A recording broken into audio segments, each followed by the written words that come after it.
We should be live shortly.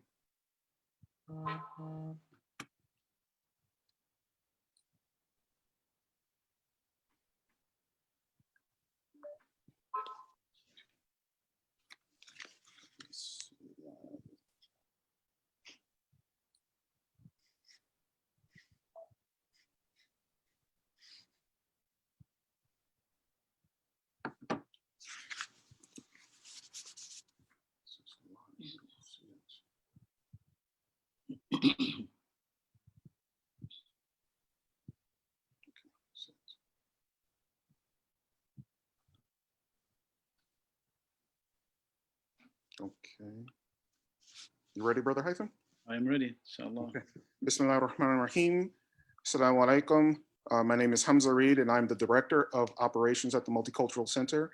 And I'd like to welcome all of you to MCC's Financial Service Center's first monthly webinar. The Multicultural Center has started the Financial Service Center to provide our community with the education, training, and resources needed to sustain and build financial wealth. And it is our sincere hope that through these webinars and through resources that we share, that we can give you the resources basically that you need to do just that. Tonight's topic is going to be value investing using Islamic principles. And it will be presented by Brother Haitham Al-Sayed. A little bit about Brother Haitham. He joined Saturna. How do you pronounce that, Brother Haitham? Saturna Capital. Saturna, so it's easy. He joined Saturna Capital in 2016. He earned his BA in social sciences, pre-med at the University of California, Irvine, and an MBA in international finance and management from Thunderbird School of Global Management. He has over 20 years of experience in the financial services industry. Brother Haitham has held several senior roles in national and international financial services firms. So without further ado, I'd like to hand it over to Brother Haitham. Jazakallah khair, Brother Hamza. Assalamu alaikum, everybody. It's an honor and pleasure to be with you here this evening. I know it's late, getting late a little bit in the Houston time, but inshallah, I don't take too much of your time this evening, but hopefully it's beneficial. And I wanted to first thank the MCC board and Dr. Shalabi for allowing us to be part of this.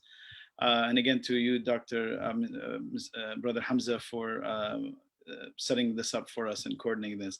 And hopefully this will be just one of a series of educational tools. Just as a disclosure, the MCC or neither or is the board endorsing Amana or Saturna Capital, and explain the difference between the two names of the companies. We're just here really for educational purposes, and we're happy to answer any questions that you might have, and or refer you to people in the community. So today's topic is really focusing on what value investing using Islamic principles means. I'm going to touch on how our investment process and how we do the screening to meet Sharia compliance parameters. And as well as talk to you a little bit about the funds, and then really focus on retirement planning and a little bit on college planning. Now, forgive me in advance if I say some things that are very basic, because this is really for the whole community. But we do offer also complex financial planning as we move along in the webinar series. In fact, the next month, I forgot the date, Brother Hamza, but we're going to have, just so you know, an estate planning attorney that focuses on Islamic wills, inheritances, charitable giving, guardianship for the kids. Very, very, very important. Actually, in my opinion, more important than what I'm talking today, because today I'm talking about investments and returns, but that doesn't matter if you don't have the right legal paperwork done for inheritance and for things of that nature. So with that, I'm gonna move forward, and then I will definitely have room for Q&A. So if you don't mind to jot down your questions, and then we'll address them towards the end of the presentation. So Bismillah ar-Rahman ar-Rahim, we'll get started here. Obviously, some of the numbers I'm going to be discussing with you today are historical performance of the funds. As you might be aware, past performance is not indicative of future performance. Please make sure that you read the prospectus, you visit our website, you look at the returns over the 1, 3, 5, 10 year, and I'll share those with you towards the end as well. So again, as I mentioned, I'm going to be talking about what does it mean to invest following Islamic principles, touch upon the investing for retirement and college planning, as well as talk a little bit about the funds and the strategies among the funds that we offer. Just real quick, I'm getting notices for people who want to. You can control that, right? Yes, I'm controlling it. Okay, thanks. Jazakallah khair. The reason I asked last time, I wasn't able. I was co-host and I had to do it, and it was a little bit confusing. No, I wouldn't put you out like that, Sheikh. I learned the hard way. I'm still getting new to these all these tools. Alhamdulillah. No problem. So, so why do we save and why do we invest? So, you know, of course, you know, home is the biggest asset that most of us own. You know, planning to go to Hajj as a pillar of the deen is probably even more important than owning a home. Children's education, retirement, health savings. It doesn't have to be just one thing, right? It could be multiple things going on at the same time. And within the multiple things, it could be you're planning for 3 kids going through college at the same time. And that could be a huge burden for people. But the common denominator among all these things and anything you take out of tonight is that you have to plan, and you have to plan early. And if you haven't planned, it's not late. You can just push a little bit on the gas a little bit if you haven't done these planning. So hopefully from tonight you get that, is that, you know, make sure you plan, make sure you talk to somebody who is a professional advisor in the field and can help with these goals.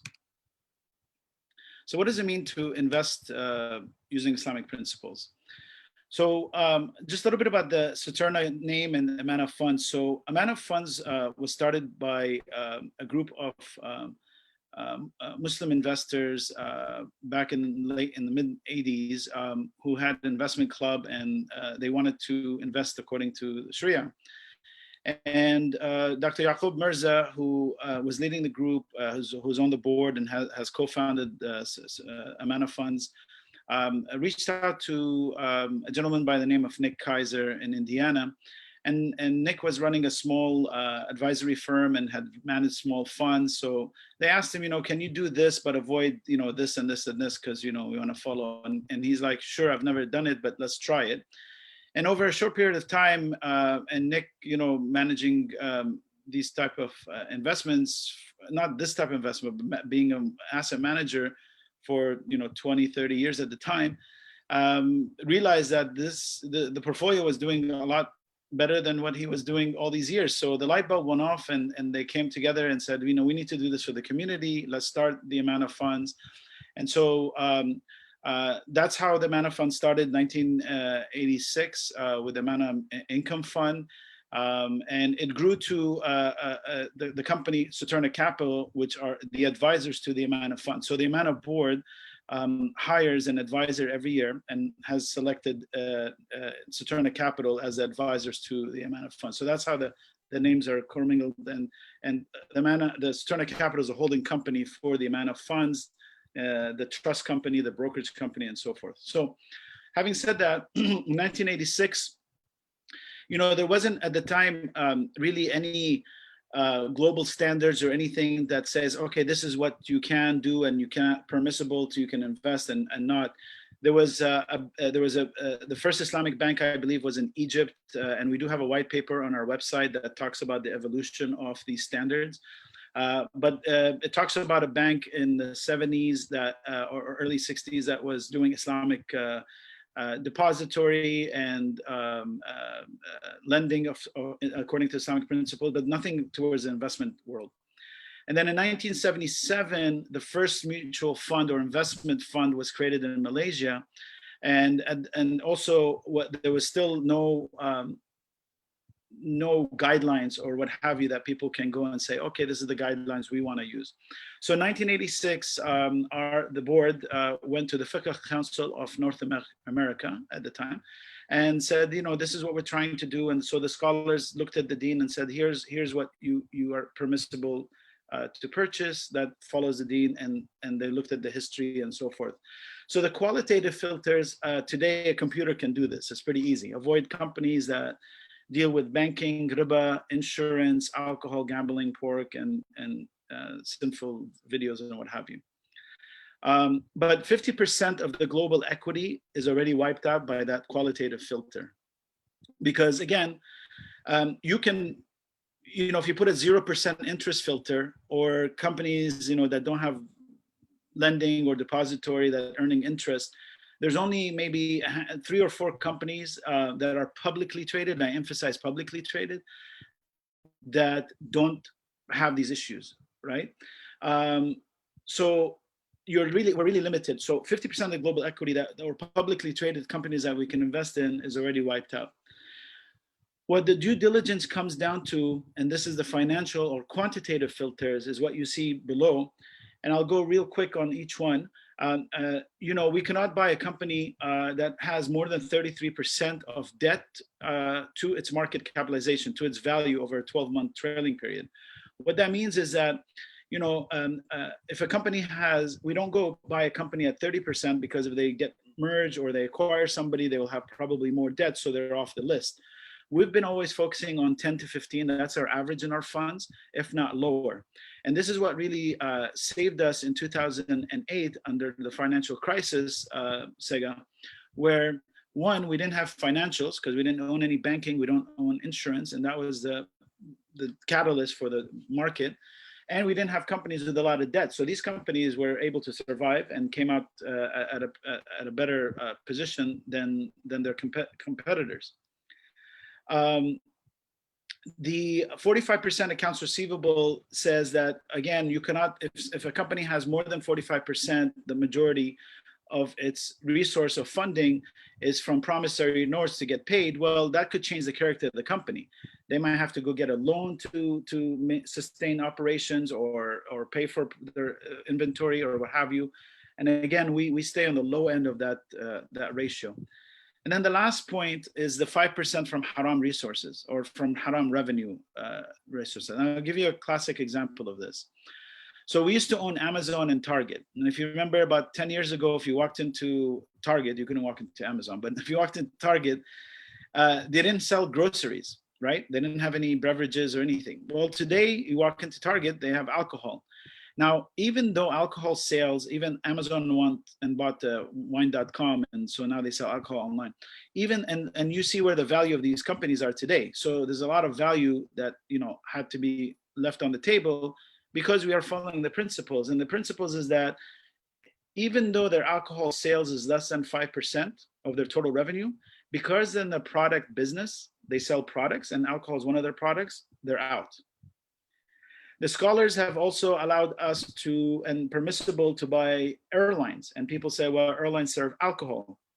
True, but remember their primary business is selling seats, not alcohol. It's a secondary form of income. And even though it's less than 5%, even though we're allowed to buy them, we took a more conservative approach. So we don't buy airlines on the equity side. And then one last example of this is that, we own Apple. Apple has billions of cash sitting in banks earning interest.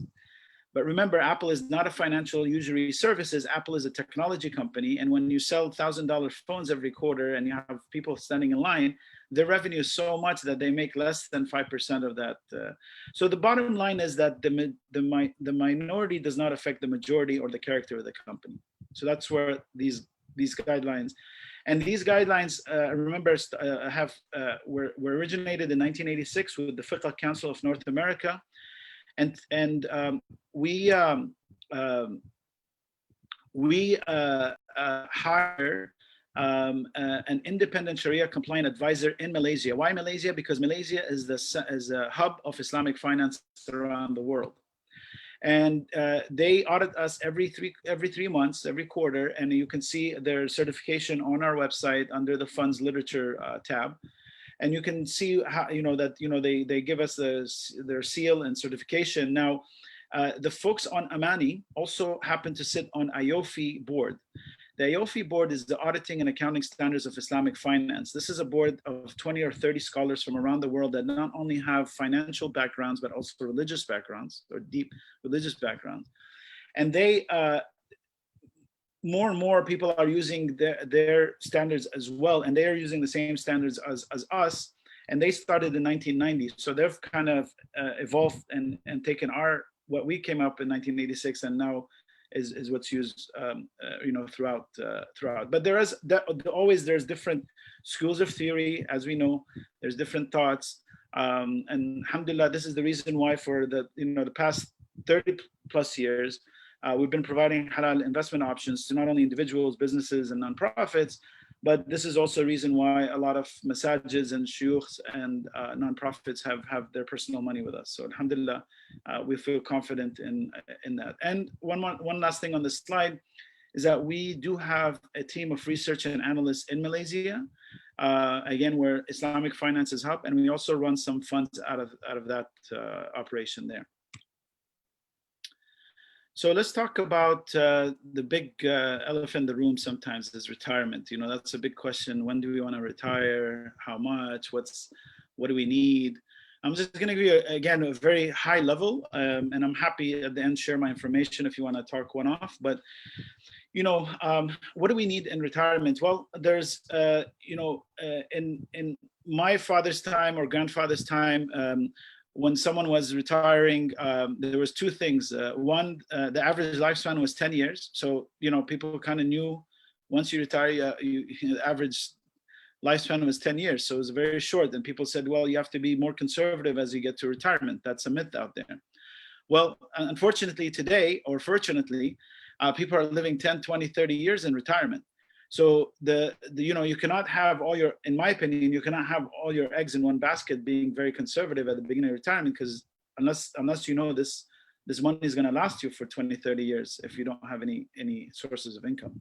The second thing that was true back then, and it's not available today, is if you look at it, retirement as a three-legged stool, and the first leg is, let's talk about pension. So this is a very a P word that doesn't exist anymore, unless you're working for fire or police or government. Maybe there is some sort of pension plan, but in the back in the days, companies were providing pensions to loyal employees, and this was a good source of income in retirement. And you hear the story today on how these pension and trust funds are having, some of them are having trouble in paying these pensions out because of changes in the markets and investments and what have you. So when I look at the three-legged stool as a retirement, that pension leg is pretty much gone, right? So let's say, to be on a conservative basis. The next leg is the Social Security. And Social Security, despite they announced this week or last week that they raised the Social Security benefits by 1.3% overall, which still doesn't beat inflation, because inflation is about 2.5%, 3%, but at least it's something, right? And if, according to some studies, they say that if the payroll taxes are not changed, that the Social Security Trust Fund could be depleted at 2035 or 2034. And again, you hear a lot of noise, and I'm not here to give you a lot of noise to freak you out, but really to think about it from your own personal perspective, because that's really the only way you can control this. But the average Social Security check in the US, and if I was live in front of you, which I love to do these live instead of Zoom, I would ask you, what is the average check? And in the US, it's about $1,500. So I'm in California. As you know, in California, $1,500 is barely going to get you a one bedroom, right? Maybe in Houston, you can get a little bit more for that. So just think about that, is that, if the average check is $1,500, and of course, there's a lot of strategies with Social Security. When do you if you take it early, or if you delay your Social Security until you're 70, there's more benefits. That's later on in other discussions.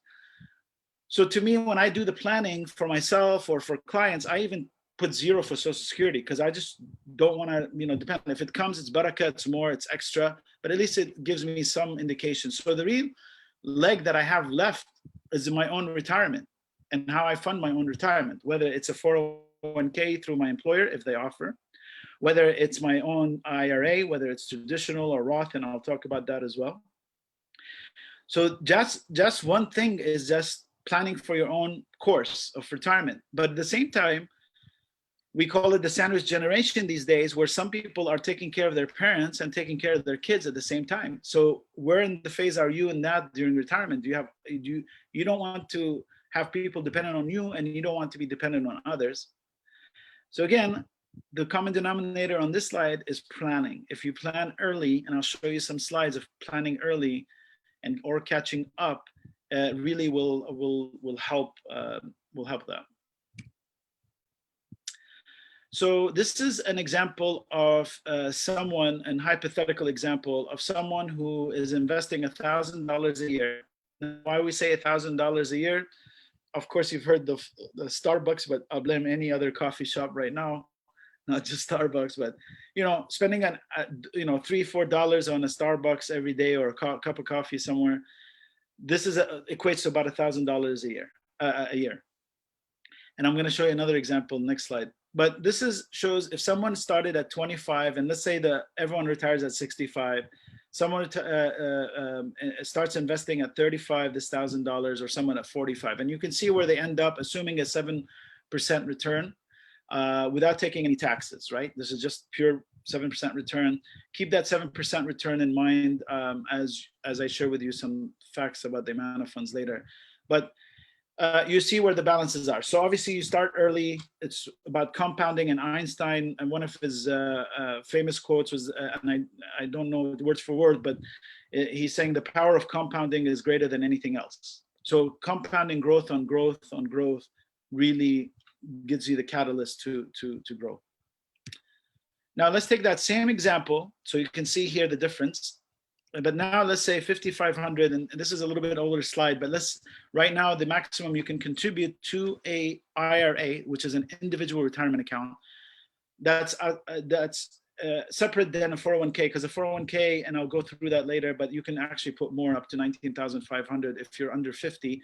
And if you're above 50, there's what's called the catch up, so you can actually put another 1,000. So let's just say you put 5,500, same scenario, 25. You can see the difference between 1.2 and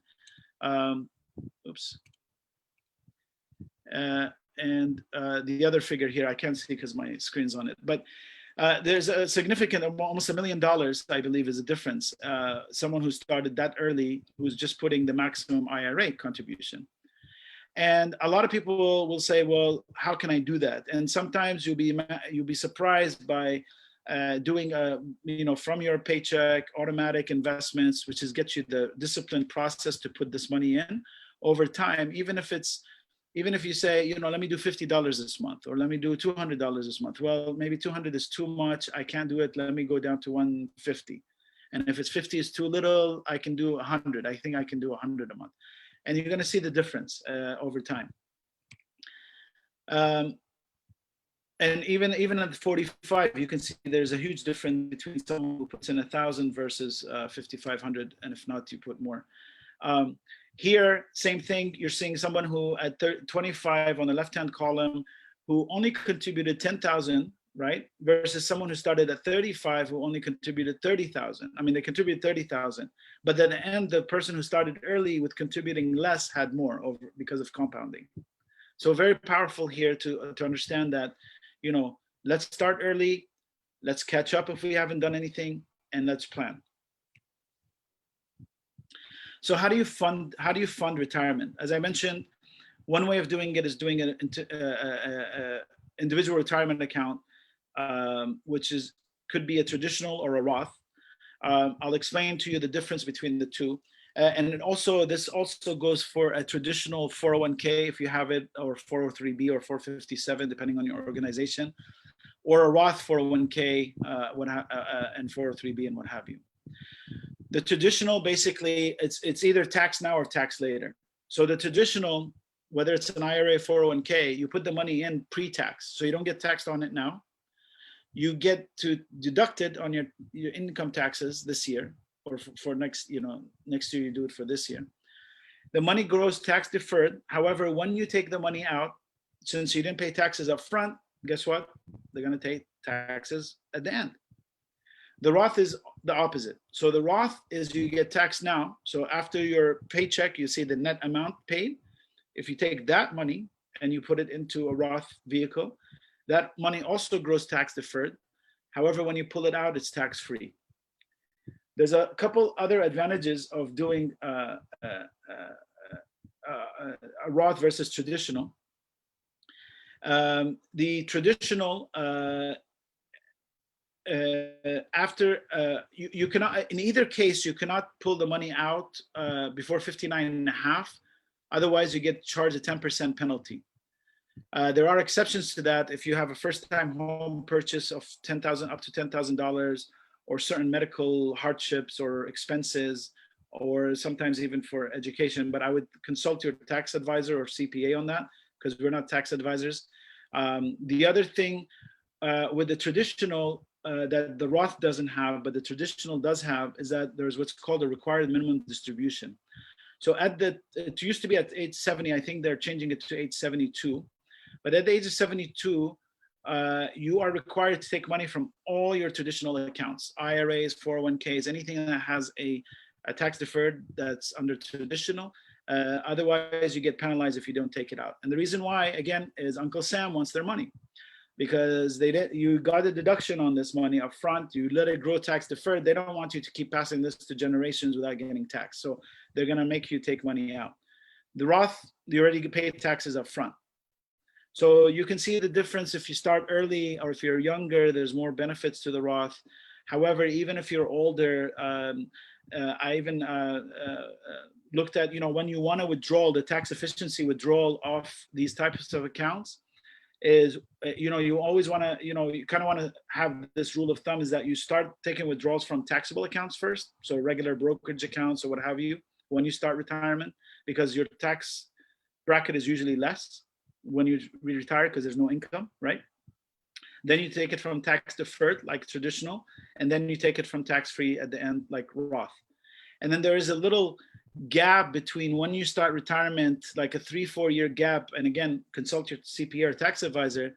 That maybe the traditional or whatever you have in traditional, you might look at converting it to a Roth, because over a long period of time, the value could be much higher than keeping it in traditional and withdrawing from it and converting it at that time. But again, these are very, very complex and strategic discussions to have with your advisor and your CPA.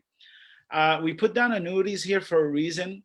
A lot of the community, unfortunately, get sold to annuities, and annuities, in our opinion, as far as Amana and the board, are not Sharia compliant. And the reason why, because they do guarantee a benefit for life, income for life, and it's an insurance vehicle, it's an insurance contract with an insurance company. Because of the guarantee, it makes it un-Islamic. Because it's fixed, it makes it un-Islamic. And because the investments these companies are doing to guarantee these benefits also are invested in un-Islamic ways. So just something to keep an eye on. You have to be very careful if you are in one, and you have to get out if you want to get out of it, because there's some hefty surrender charges or fees. And again, you might want to talk to an advisor or so forth on that. Then I'm going to really highlight the 401k and 403b, as I mentioned. If your employer offers it, fantastic. If they offer a match, even better, because that's 100% return your money, and no one's going to give you 100% return on your money. So at the very least, try to do the match, the maximum match. Just wanted to mention two things on this. One is, if your employer provides this, there is a slight chance that you might be able to buy the funds or amount of funds through a self-directed brokerage option within the 401k plan. You'd have to ask your plan sponsor, and if we're linked up with them, and they offer that service or that option, you may be able to convert or move the money divert the money from going to the 401k plan that offers you 10, 15 funds that has Anheuser-Busch or banking, what have you, and funnel it through this separate account tied to the 401k. And then from there, you self-direct it to wherever you want. And I'm happy to one-off answer those questions. The other thing, if you have a business or you're self-employed, we do offer 401k plans in-house where we're the record keeper and third-party administrator, which that means we do all the paperwork and the testing and the tax forms.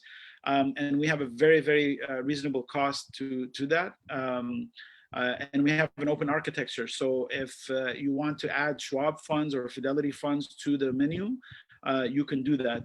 There's a slight fee extra for that that gets charged. But anyway, we do offer those. So just keep that in mind.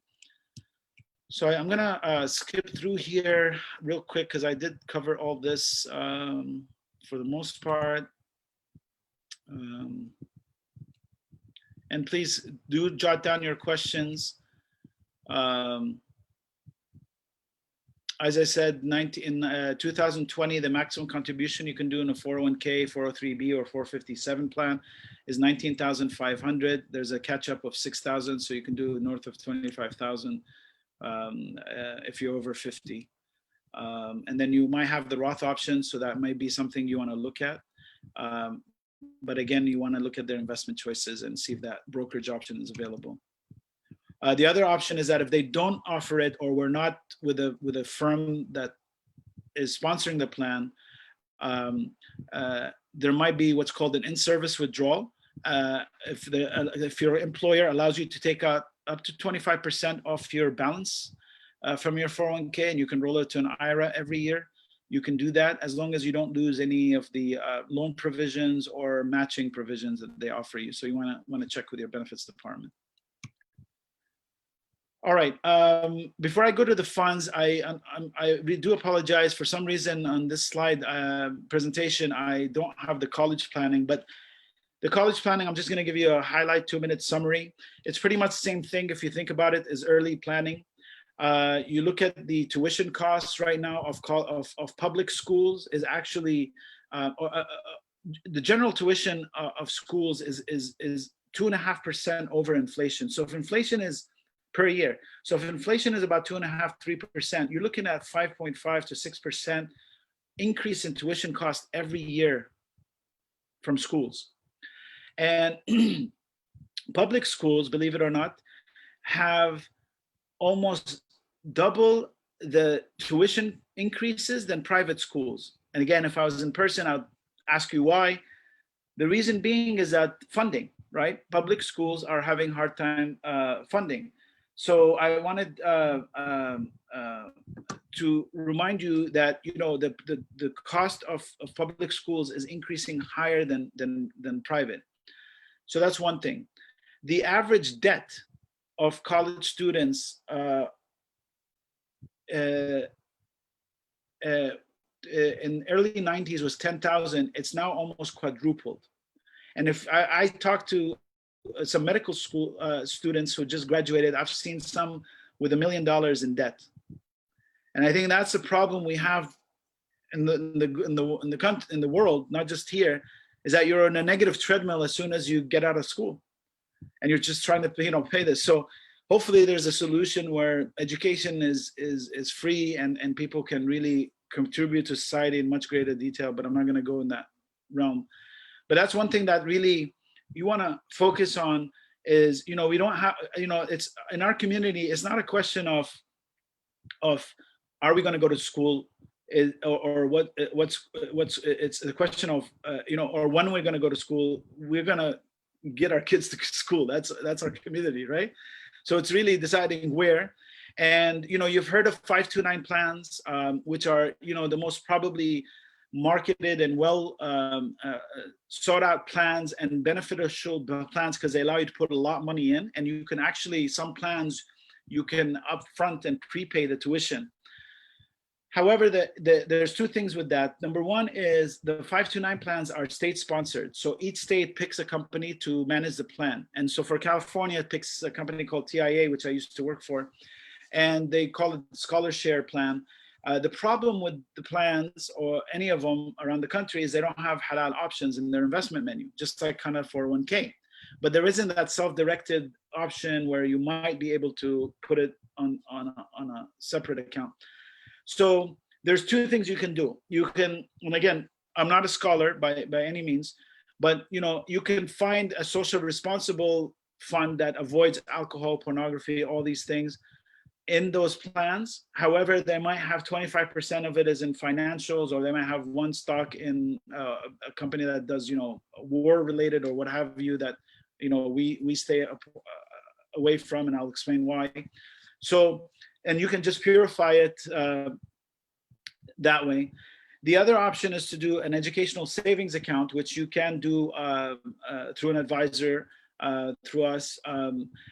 However, that has a limit of $2,000 a year. The IRS puts a limit of $2,000 a year, and if you're over a certain amount income phase, you cannot even contribute. So it's a really ridiculous. I think they did that so people can put in the 529 plan route. The third option is called a Uniform Gift to Minors account, or UGMA. That one, the nice thing about it is you can put 15,000 each, you and your spouse, so 30,000 a year per child per year. It's an irrevocable gift, so once you gift it, it's the property of the child. The nice thing about it is that it gets taxed at the child's tax rate, so it'll be a lower tax rate. However, there's no tax benefits such as tax deferral like the 529 or the education savings account. And if you use it for if you use it for education, there's no tax-free education on it. You have to pay taxes when you pull the money out of this UGMA account. While the 529 or the educational Coverdale, they call it also, if you use it for education, it's tax-free. The bad thing about the UGMA account is that once the child reaches age majority, 18 or 21, it's their money. So they can say, I'm going to go buy a car, they can pay for a wedding, or they can use it for school. So I always recommend you take the child around the corner, around the block for a walk, and just tell them not to touch it. But so those are the options right now, that's available. Unfortunately, hopefully one day we can have Amana and 529 plans around the country. There's two more options. Sorry, I'm confusing you a lot. The fourth option with college planning to fund it is you can do what's called a backdoor Roth IRA. And again, I don't want to go too technical, but basically, if you are not eligible to contribute to a Roth because of your income, there's a phase out when you do a Roth contribution. If you're away from that, you can do a traditional IRA, fund the maximum in that, simultaneously open a Roth. And what happens is once the money is in there for 10 days, you can convert it into the Roth. Now, typically when you put money in traditional, you take a deduction end of the year. Well, you're not going to do that, okay? So you're just going to fund the traditional, open the Roth, and then transfer it into the Roth. Now, once it's in the Roth, the nice thing about the Roth, if you remember, you can take the money out and pay for education for yourself or anyone in your family member, and it's tax-free. So again, consult CPA, tax advisor on that. There's some things that you have to be, make sure you qualify for. And then the last thing is you can do an investment brokerage account under your name, and have it, have no tax deferral. Excuse me, it's a taxable account. One thing to keep in mind about these college planning accounts is that when you apply like a educational savings account, the Coverdale account, the UGMA account, or the 529 plan, all these have the beneficiary name of the child or the owner of the child. So, excuse me, when you apply for financial aid, there's a limited formula for public schools. I believe they take 5.6% of that total amount towards the family contribution formula, where they calculate what they can give as far as tuition, help, and so forth. Private schools, on the other hand, can do 100% of that and say, well, they have this money, they can pay for the college. So something to keep thinking about as you plan, that these accounts, now, again, it's not gonna, if it's a public school, it's not gonna hurt much. If the money is not a lot and it can help a little bit pay for tuition,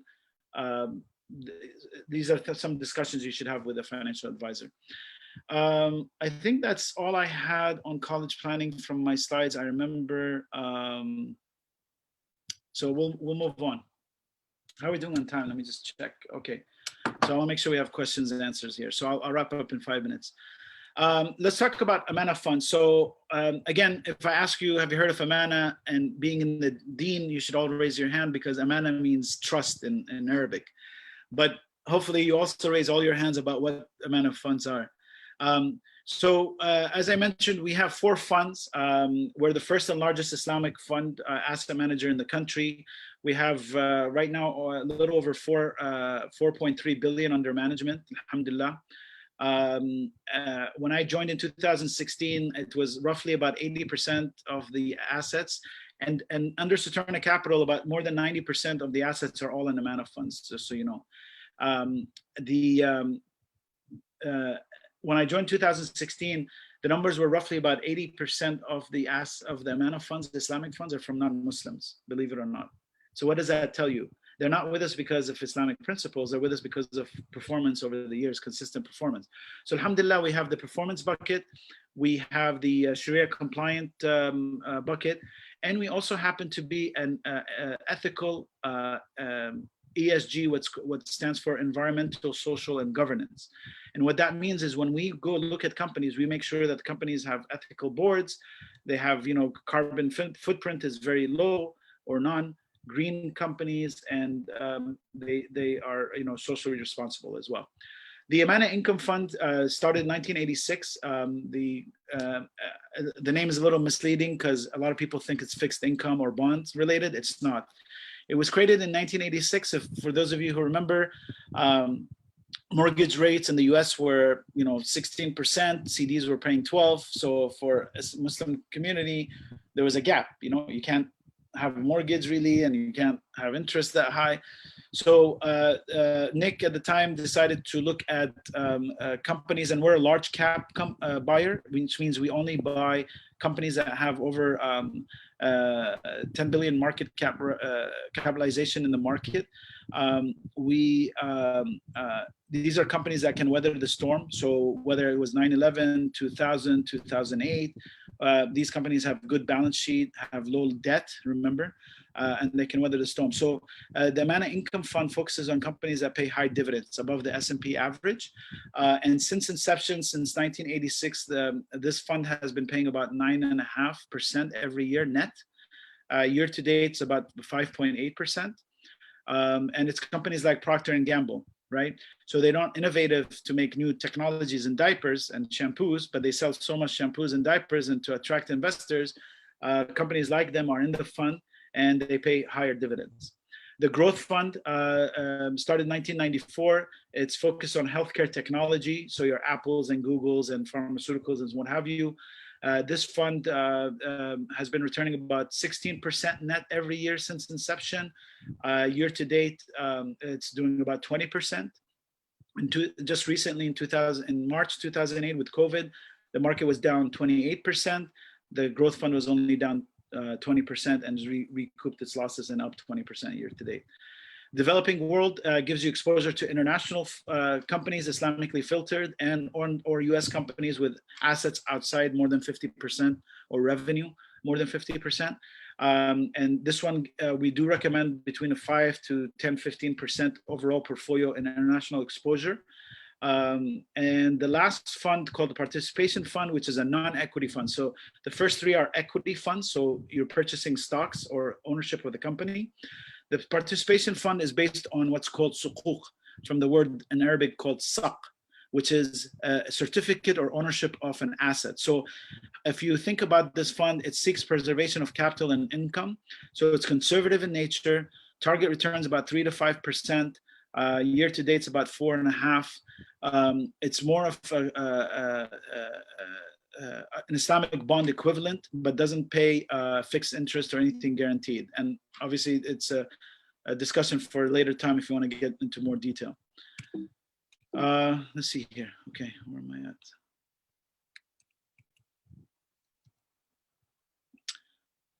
Okay, let me go. Obviously, each fund has its own risk with it, but highly recommend looking at our prospectus and our website. And this talks a little bit about the difference between sukuk, which is 100% sukuk owner in this participation fund, versus conventional bonds. Just to give you information about us, again, we are not commissioned, so we're all salaried, so there's no incentive for us to tell you to buy this or that. These are the types of accounts that we offer. We do also work with local advisors. I believe Muhammad Al-Da'awi from Royal Crown Wealth Management is the community, and he has access to the funds, and he can help if you need more in-depth advice and access to the funds as well. Or you can come to us directly, so it's really up to you what you're looking for, as well as some other advisors in the Houston area as well. So make sure you read the prospectus, and here is the slide on the performance. It just gives you a kind of glimpse from 2009 on the amount of growth, amount of income. I'm not sure why the other two are not here, but it's obviously on our website over a time period. Now, again, it's comparing us to the S&P.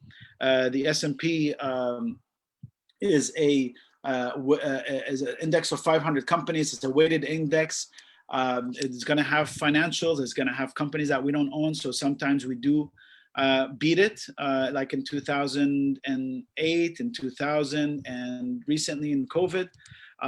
But we're not always beating it on the upside. Again, because when financials and those other companies do well, we don't participate. But when they go down, we don't participate either.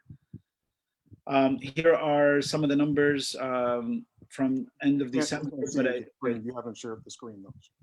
I'm sorry, what's that? Well, we can't see the screen. You haven't shared. Oh, sorry. I must have hit something here by accident. I apologize. Thanks for letting me know. Okay, what happened to here? Let's go. I told you I'm gonna stumble here with this. That's no problem. Okay, is this good? Yes. Yeah. So this just compares the S&P to the income and growth. Alhamdulillah, you can see, we still stand strong throughout the history.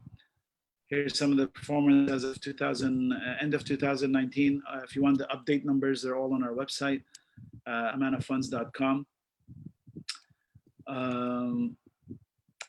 We do have 5-star ratings on some of the funds from Morningstar that ranks us in the top 1% of funds. And we have also won 5 global awards from Morningstar, the rating agency for mutual funds, for our social responsible and ethical values.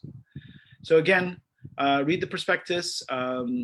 We are a no-load fund, so we don't take any upfront fees or back-end fees, but like any fund, we do have an expense ratio that technically comes out of your return, but it's priced in the daily price of the fund, and it's shared among all the shareholders of the fund. Seek professional advisors, and hopefully I will open up for Q&A.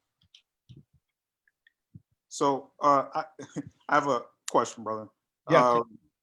So Sheikh, you're an MBA, right?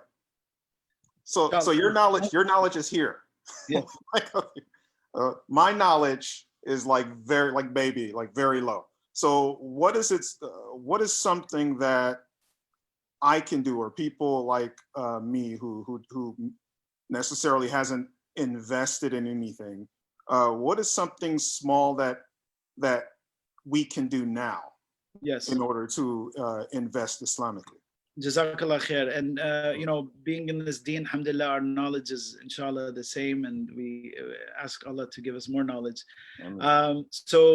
Great question, Brother Hamza.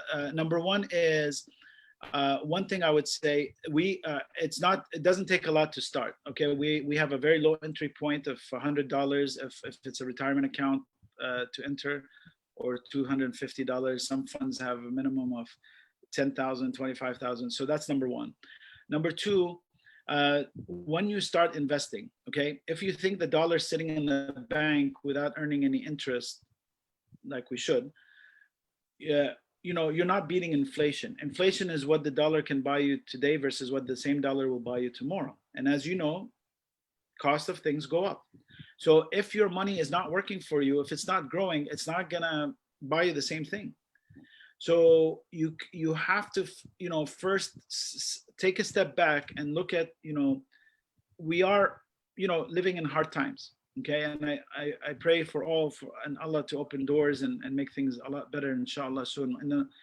Ma'al usra yusra, with hardship there's ease.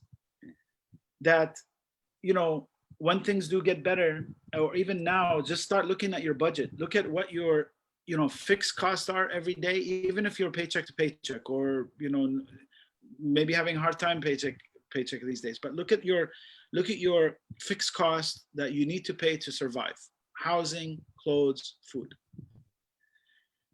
And then you have to think about, okay, what do I have that I can put aside for emergency funds, so that, hey, if God forbid a rainy day happens, I have a little bit of things to last me for 6 months. Then after that number, say, okay, and if you want to be more conservative, put a year, you know, cost of your fixed cost necessary cost. Then after that, what you have left, should think about investing it, because that is money, or looking at, you know, do we eat out every day? Do I need to eat out every day? I mean, with COVID, our family learned that, you know, we don't have to go, you know, we take the kids, you know, obviously once a week or something, but, you know, for a time period, we didn't take them at all. And we realized we were fine. And we just counted how much spending we would just go and spend just on eating out. And I don't want to say this because, you know, a lot of small businesses and restaurants are hurting. So I encourage you to eat out, because, you know, you do have to get out and you have to support the businesses and local businesses. But it's not just eating out. It's, you know, maybe buying things that you don't need, right? You have to ask yourself, do I need or do I want, right? That's where the question is. And if it's something you want, instead of buying it, $20 or $50 or $100, maybe I take half of that and I put it right into investment. Or I have the automatic discipline from my bank account. It's going every month that I don't even have it, that I want it. I know how much I need. And the automatic investment is going in automatically. So I don't even have that extra money to go on, because I know this is for the long term. So I don't know if that answered your question, hopefully, inshallah. But the bottom line, Hamza, is to start early, no matter what. And start something and have a disciplined process. That's the key. And with all, I just talked to a doctor yesterday.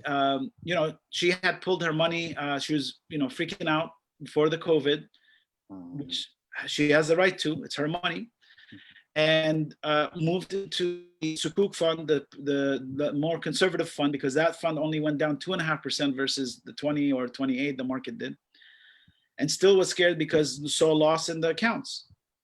And, you know, I told her, you know, do you need this money today? Do you need it tomorrow? Or do you need it in 15 years for retirement? That's your retirement account. You really don't need it. And everyone is, you know, their own. And I, you know, and there's no one who can tell you this is the right time to buy or the wrong time to buy. Because if anyone tells you that, walk away. No one has a crystal ball knowing when to do that. So, you know, if she had stayed in that, her shares were still there. The shares didn't go down. The value did. But if she had stayed, and not just her, like others have done this too, that value today would have been more than it was. And this is the point trying to say is that you have to stick to the plan. What is the plan? Don't let emotions get into the plan. Let the professionals deal with that. Stick to the plan, and inshallah over a long period of time. Because, you know, anything could happen in 1 to 2 years. The market could have 2 bad years back to back. And yes, you would have lost money. But if your plan is that I don't need this money for 3, 5, 10 years, over that period of time, historically, and again, historic is not indicative, but historically, it has netted a positive return. So you spoke about 529 plans with college. What is a 529 plan? Great. So it's just like a retirement account. It's a vehicle to allow you to put money aside to grow over time. You don't pay taxes on the growth. And if you use it for education, it's tax-free. So it's a really nice vehicle to get for future planning. You can even start these 529s before your kids are even born. You can have your wife as a beneficiary at the beginning and start saving early. And then when you have the kid, change it to the beneficiary of the child. But I mentioned that they have limited funds that you can invest. And then, you know, if you want to do halal, there's no options right now in those 529 plans as we speak today. Oh, wow. Yeah. Yeah. Yeah. So this is a question from my wife. What is Forex trading? Forex. Okay, so Forex is usually related to big. It's big right now. I don't know anything about it, so yeah. I don't know why people. No, great question. So Forex is usually related to currency. So you can there's platforms and companies where you can trade currency.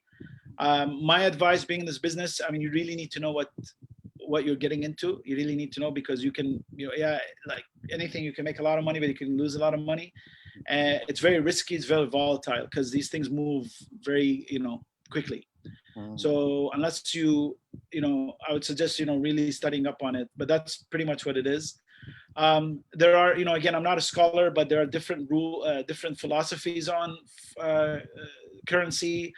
Some scholars say, it's a form of speculation. You're speculating the market, and so, it's not considered. But others say no, it's okay. But I'm not here to make that fatwa or anything. That's a good answer. Yeah. So I don't see any other questions from the audience. So I think we're going to wrap it up. Alhamdulillah. I'd like to sincerely thank Brother Haitham for taking the time to explain the basics of Islamic investing. Yes. And thank you all for tuning in to our first Financial Services Center monthly webinar. Just a reminder that this webinar will continue every month. So stay tuned on the next date. And inshallah, hopefully we will see you then. So Jazakallah khair. I think we have one question from Laith I just saw. Oh, yeah, so sorry, can you just share with us your contact details? Oh, sorry, yes. My email is my initials, Haitham Al Sayed, H-A-S, so Haitham, A and S as in Saturna, at saturna.com. Saturna spelled Saturn, S-A-T-U-R-N-A, with an A, so Saturn with an A.com.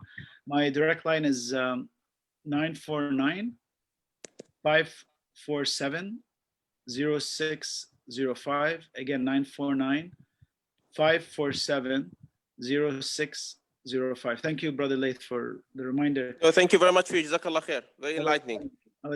And just so you know, inshallah, we will continue doing this. The next one, I think, is in a month, where we're going to have a estate planning attorney, as I mentioned, to talk about and let me I know they're getting late at night, but let me share with you something. I've been in this business for 20 years plus, and I've been advising clients, advising advisors on the importance of educating the public about the legalities of and I'll mention this when we have, most important, besides return of money or investment or growth, in my opinion, is a protection, especially in this country, where if you have young ones, you do not want the courts to decide where, God forbid, something happens to the parents, where they're going to be raised, or whether it's short term, like couple days, or years. I mean, I've seen stories, I've heard stories I can share with you next time that probably will scare you, and you're going to say, I need to do this, but and that's what I've been advising people and client and advisors, and finally, alhamdulillah, we did ours for our family, and I can sleep well at night, and that's what makes me comfortable. So really, please come to that session. It should be a good session. We appreciate you guys' time, and Jazakumullah khair. And when the COVID is lifted, inshallah, and may Allah protect us all, and those on the front lines, I could be with you guys next time, as I have in the past. I mean, inshallah. Yeah, and brother Haitham will be back along with other people to discuss these important topics. But yes, they're very, very important. And inshallah, I hope all of you guys stay tuned for the dates and times for that. So I'd like to dismiss everyone. Again, Jazakallah khair, Brother Haitham, for your talks and everything else. Jazakallah khair. Assalamu alaikum. Alaikum salam. Thank you, guys.